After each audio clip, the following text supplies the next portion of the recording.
Magandang umaga po sa inyong lahat.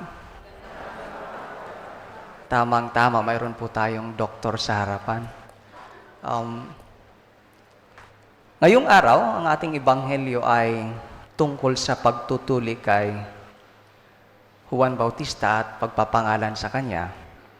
Matanong ko po lamang, kasi dalawang bagay po ang binibigyan din ngayon. Una, para sa akin ay ang pagtutuli at ang pangalawa ay ang pagbibigay ng pangalan. Question, be honest ha, pakitaas po ng kamay kung sino po ang hindi tuli. Ako lang po ba? Sure na, wala nang iba. Sa mga lay ministers natin, wala po ba? Kasi ililista na ni Doktor. Alam nyo, may kahulugan po ang pagtutuli. Well, mostly sa atin, di alam eh. Diba? Kung patuli tayo, di natin alam kung anong kahulugan. Ang pagtutuli po ay isang old practice siya na kaugalian ng mga Egyptians at saka mga Semites. Pero hindi pa siya kaugalian ng lahat. Hindi siya kaugalian ng mga Babylonians, ng mga Assyrians, and Philistines. So ang tawag po sa kanila ay the uncircumcised. Ano ang mga dahilan? Well, marami po. Pwedeng hygiene, at bilang part ng kanilang ritual ay part siya ng paghahanda para sa pagpapakasal. Pero para sa mga Israelita, ang pagtutuli po ay isang sign ng ugnayan sa Diyos. A covenant. Yan po ang religious meaning ng pagtutuli. Ang origin po nitong practice na ito ay makikita natin kay Abraham sa aklat ng Genesis chapter 17, verse 9 to 27. Makikita po natin doon.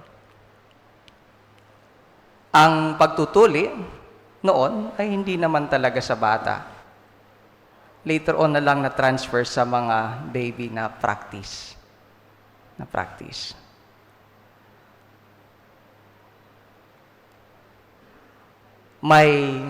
Actually nagkaroon niya ng controversy ito eh. Dalawang santo. Si Saints Peter and Paul. Kasi nung una, yung mga convert na Gentiles, hindi nila kaugalian ang pagpapatuli. Na naging Kristiyano sila. Sabi nung isa, kailangan ipatuli sila. Sabi naman ng isa, ay hindi po. So mayroon silang problema. Ang ginawa nila, pumunta sila sa higher authority at na-resolve yung problema. At ang resulta po ay naging ganito. Sabi, yung tuli na ay talagang ganon. Pero yung mga converts, hindi po kailangang iobliga na magpatuli po. Kasi po, ang basihan para maligtas ay ang pananampalataya. Pananampalataya sa Diyos na ating pinapakita sa ating pagmamahal sa kapwa-tao at sa Diyos. So good news po. Okay pala ang tuli.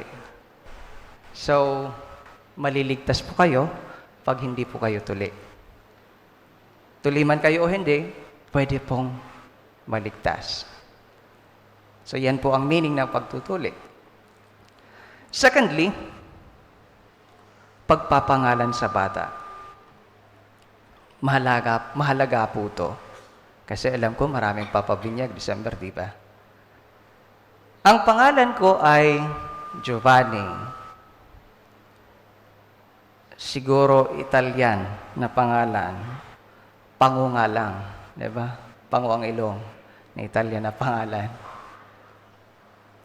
Ang Tagalog ng Giovanni ay Juan. Ang English ng Juan ay John. Na ang kahulugan daw po ay mapagpala ang Panginoon. God is gracious. Yan pala ang kahulugan ng pangalan ko. Ano ang kahulugan ng pangalan nyo? Hindi ko po alam Hindi ko po isa-isahin. Marami po tayo. Ano kaya ang kahulugan ng pangalan nyo? Alam nyo, mahalaga po ang pagpapangalan. Bakit?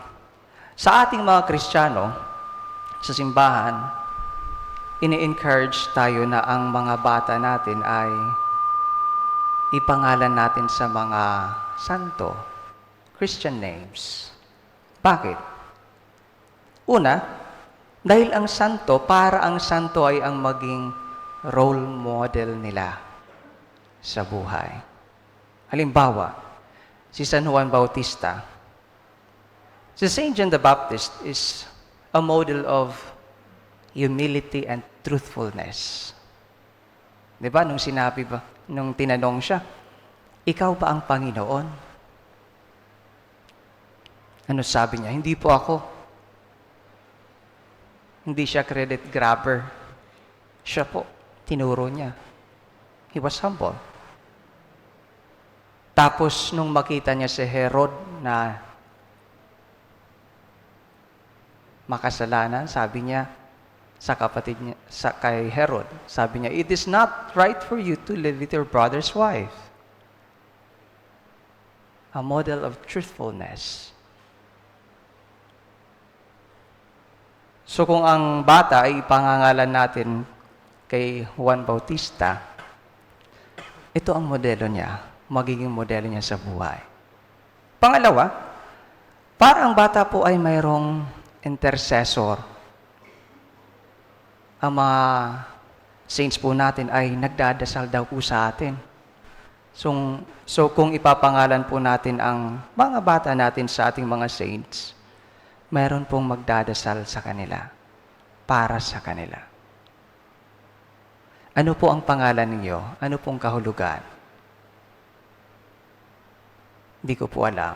Well, bakit kaya ito ang reading for this 8th day? Sabi ko nga, magpapasko, maraming magpapabinyag. Siyempre, bibigyan natin ng pangalan ng mga bata. At sana, inikahit tayo ng ating simbahan na ipangalan natin sa ating mga santo. So, dalawang bagay po for today. Una, ang basihan po ng kaligtasan ay ang ating pananampalataya. Pananampalataya sa Diyos na ating pinapahayag sa ating pag-ibig sa kapwa-tao at sa Diyos.